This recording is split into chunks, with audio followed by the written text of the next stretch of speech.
அனைவருக்கும் வணக்கம். ஸோ இன்றைக்கான பொது அறிவிலிருந்து ஒரு 10 ப்ரீவியஸ் இயர் கொஷின்ஸ் பார்க்கலாம் வாங்க.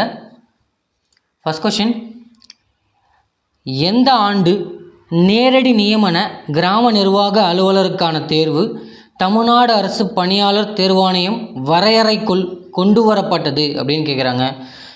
ஸோ முன்னாடி எப்போது 1980 தான், அதாவது விஓவை டிஎன்பிஎஸ்சிக்குள்ளே கொண்டு வராங்க, சரியா? ஸோ அதுக்கு முன்னாடி அது நேரடி நியமன தேர்வுகளாக தான் இருந்திருக்கு, சரியா? ஸோ 1980 யார் கொண்டு வந்தா? எம்ஜிஆர், இல்லையா? ஸோ எம்ஜி ராமச்சந்திரன் அவர்கள் தான் கிராம நிர்வாக அலுவலருக்கான தேர்வு டிஎன்பிஎஸ்சிக்குள்ளே கொண்டு வந்திருக்காரு. ஸோ ஆண்டு 1980, சரியா? ஸோ முக்கியமான யூனிட் 9 கொஸ்டின். அடுத்த கொஷின் போகலாமா? ஸோ அடுத்த கொஷின், ஒரு ஹெக்டர் என்பது டேஷுக்கு சமமானது அப்படின்னு கொடுத்துருக்காங்க, சரியா? ஸோ இப்போது நேற்று பார்த்ததில் நம்ம ஒரு ஹெக்டர் எத்தனை ஏக்கர்னு பார்த்தோம், 2.47, சரியா? ஸோ 2 ஏக்கர் 47 சென்ட் தான் வந்து ஒரு ஹெக்டர் அப்படின்னு நேற்று கிளாஸில் பார்த்துருந்தோம். ஸோ இன்றைக்கி என்ன கேட்குறாங்க, ஸோ எதுக்கு சமமானதுன்னு கேட்குறாங்க, சரியா? ஸோ இப்போ எதுக்கு சமமானது? 2 ஏக்கருக்கு மேலே நமக்கு தெரியும். ஸோ இப்போ 2 ஏக்கர் கிடையாது. ஸோ இது 10 இயர்ஸுன்றாங்க, இப்போ 100 சென்ட்டுன்றாங்க, இல்லையா? ஸோ இப்போ இருக்கிற ஒரே ஆப்ஷன் இதுதான், 10,000 சதுர கிலோமீட்டர் தான், இல்லையா? ஒரு ஹெக்டர் எத்தனை சதுர கிலோமீட்டர்? 10,000 சதுர கிலோமீட்டர், சரியா? ஸோ ஹெக்டர் எத்தனை ஏக்கர்னு கேட்டாங்கன்னா 2.47 ஏக்கர், சரியா? ஸோ அடுத்த கேள்வி போகலாமா? ஸோ அடுத்த கேள்வி, தலைமை தேர்தல் ஆணையர் யாருக்கு இணையான அதிகாரம் பெற்றிருக்கிறார் அப்படின்னு கேட்குறாங்க, சரியா? ஸோ இந்தியாவினுடைய தலைமை தேர்தல் ஆணையர் இருக்கார் இல்லையா? ஸோ அவர் யாருக்கு இணையான அதிகாரம் பெறுறாருன்னு கேட்குறாங்க. கீழே இருக்கிறவங்களில் உயர் நீதிமன்ற நீதிபதி கிடையாது, மாவட்ட நீதிபதி கிடையாது, உச்ச நீதிமன்ற நீதிபதி, சரியா? ஸோ இந்தியாவினுடைய தலைமை தேர்தல் ஆணையர் வந்து இந்தியாவின் உச்சநீதிமன்ற நீதிபதிக்கு இணையான அதிகாரத்தை பெற்றிருக்கிறார், சரியா? ஸோ தற்பொழுது உச்சநீதிமன்ற நீதிபதியாக இருக்கிறது யார், தற்போது தலைமை தேர்தல் ஆணையராக இருக்கிறது யார் அப்படின்னு கமெண்ட் செக்ஷனில் கமெண்ட் பண்ணுங்கள், சரியா? ஸோ ரெண்டுமே புது நியமனங்கள் தான், சரியா? கரண்ட் அஃபேர்ஸில் கேட்குறதுக்கும் வாய்ப்புகள் இருக்குது, சரியா? ஸோ அடுத்த கேள்வி போகலாமா? ஸோ அடுத்த கேள்வி, தமிழ்நாடு சட்டமன்றம் மொத்த எத்தனை உறுப்பினர்களை கொண்டிருக்கு அப்படின்னு கேட்குறாங்க, சரியா? தமிழ்நாடு சட்டமன்ற மொத்த உறுப்பினர்களின் எண்ணிக்கை எவ்வளவு? 234, இல்லையா? ஸோ ஆட்சி அமைக்க 117 உறுப்பினர்கள் தேவைப்படுது, சரியா? ஸோ இந்த மாதிரிலாம் இப்போ கேட்டாங்கன்னா ரொம்ப நல்லாயிருக்கும், இல்லையா? ஸோ நான் இந்த மாதிரிலாம் இப்போ கேட்குறதுக்கு வாய்ப்புகள் குறைவு தான், இல்லையா? இப்போது மக்களவையில் 39 சீட்டு, மாநிலங்களவையில் 18 சீட், இல்லையா? ஸோ ஆப்ஷன் பி எத்தனை எண்ணிக்கை? 234.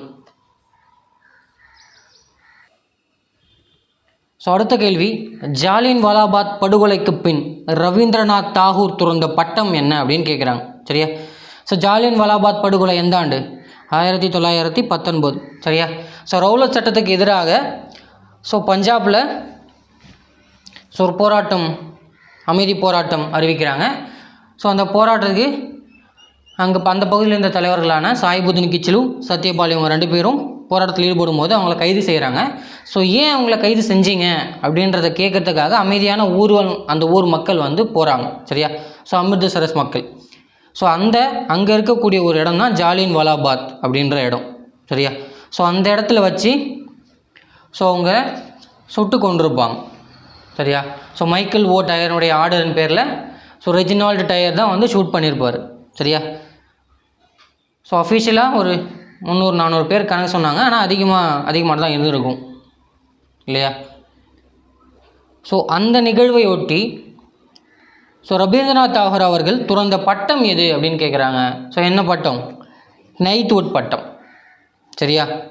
ஸோ காந்தி ஒரு பட்டத்தை துறந்திருப்பார். ஸோ அந்த பட்டம் என்னென்னு கமெண்ட் செக்ஷனில் கமெண்ட் பண்ணுங்கள். ஸோ இதுக்கு பழி தீர்க்கிற விதமாக தான் உத்தம் சிங் வந்து இவங்க 2 பேரையும் கொல்றதுக்காக லண்டன் வரைக்கும் போய் மைக்கேல் ஓடையரை வந்து கொண்டிருப்பார். சரியா? ஸோ அடுத்த கேள்வி போகலாமா? கீழ்கண்ட கூற்றுகளில் எது சரியாக பொருந்தியுள்ளது அப்படின்னு கேட்டிருக்காங்க. ஸோ எது பொருந்திருக்குன்னு பார்க்கலாம். டபிள்யூசி பானர்ஜி சுதேசமித்ரன் கொடுத்துருக்காங்க. சுதேசமித்ரன் யார்? சுப்பிரமணிய ஐயர் தான்.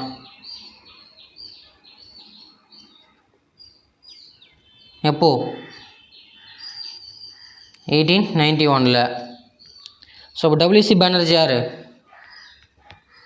அவர் யாருன்னு கமெண்ட் செக்ஷனில் கமெண்ட் பண்ணுங்கள். ஜி சுப்பிரமணிய ஐயர் தி ஹிந்து 1882 உருவாக்குறாரு. லாலா லஜபதி ராய் கேசரின்னு கொடுத்துருக்காங்க. கேசரி யாருது? திலகர் இல்லையா? திலகர் 2 பத்திரிக்கை வச்சுருந்தார். கேசரின்ற ஆங்கில பத்திரிகை, இல்லை மராத்தா கேசரி. சரியா? மராத்தா வந்து ஆங்கில பத்திரிகை, கேசரி மராத்திய பத்திரிகை. சரியா? ஸோ அடுத்து லக்ஷ்மி நரச ரெட்டி சமாச்சான் தர்பன் அப்படின்னு கொடுத்துருக்காங்க. ஸோ சமாச்சான் தர்பன் வந்து 1818 தொடங்கின ஒரு பத்திரிகை. ஒரு குழுவாக நடத்திருக்கும், தனிப்பட்ட நபர் நடத்திருக்க மாட்டார். ஸோ ஒரு யாருன்னு எக்ஸாக்டாக எனக்கு தெரியல. ஸோ உங்களுக்கு தெரிஞ்சிருந்தால் கமெண்ட் செக்ஷனில் கமெண்ட் பண்ணுங்கள். இங்கே சரியானதுன்னு கேட்டிருக்காங்க. ஜி சுப்பிரமணிய ஐயர் தி ஹிந்து சரியாக இருக்குது. ஸோ ஆப்ஷன் பி இங்கே சரியாக பொருந்திருக்கு. ஸோ அடுத்து ஒரு பொறுத்துக்க கொடுத்துருக்காங்க. நவீன இந்தியாவின் விடிவெள்ளி என்று அழைக்கப்படக்கூடியவர் யார்? ராஜாராம் மோகன் ராய். இந்து சமயத்தின் மார்ட்டின் லூதர் கிங், இவர் யார்? Swami Dayananda Saraswati. New India Annie Besant இல்லையா? 1915 தொடங்கப்பட்ட நாளிதழ் தான் நியூ இந்தியா. அன்னி பெசன்ட் அவர்களால் தொடங்கப்பட்டிருக்கும். 1914 காமன்வெல்த், அது வாரப்பத்திரிகை. சரியா? ஸோ அடுத்து சூரிய ஒளியின் மூலமாக மின்சாரம் உற்பத்தி செய்யும் திட்டம் யாருடையது? ராமகிருஷ்ண மடம். சரியா? ஸோ அடுத்த கேள்வி போகலாம். தமிழகத்தில் மயில்களுக்கான சரணாலயம் அமைந்துள்ள இடம் எது அப்படின்னு கேட்டிருக்காங்க. ஸோ எங்கே? விராலிமலையில் அமைஞ்சிருக்கு. சரியா? ஸோ புதுக்கோட்டையிலேருந்து ஒரு 40 கிலோமீட்டர் தூரத்தில் இருக்கக்கூடிய விராலிமலை மயில்கள் சரணாலயம் அமைந்திருக்கிறது. ஸோ ஆப்ஷன் சி சரியாக பொருந்திருக்கு. அடுத்து 9வது கேள்வி பாருங்கள். நிதி மசோதாக்கள் மாநில அவையினால் எத்தனை நாட்கள் மட்டுமே தாமதப்படுத்த முடியும் அப்படின்னு கேட்குறாங்க. ஸோ எல்லாருக்கும் தெரிஞ்சதான் இல்லையா? 14 நாட்கள். சரியா? ஸோ நிதி மசோதாவை மக்களவை நிறைவேற்றிய பிறகு மாநிலங்களவை அதிகபட்சம் 14 நாட்கள் தாமதப்படுத்தலாம். அவங்க முன்வைக்கிறத மக்களவை கேட்கலாம், கேட்காமையும் போகலாம். சரியா? நிதி மசோதாவை பொறுத்த வரைக்கும் மாநிலங்களவைக்கு எந்த அதிகாரங்களும் இல்லை.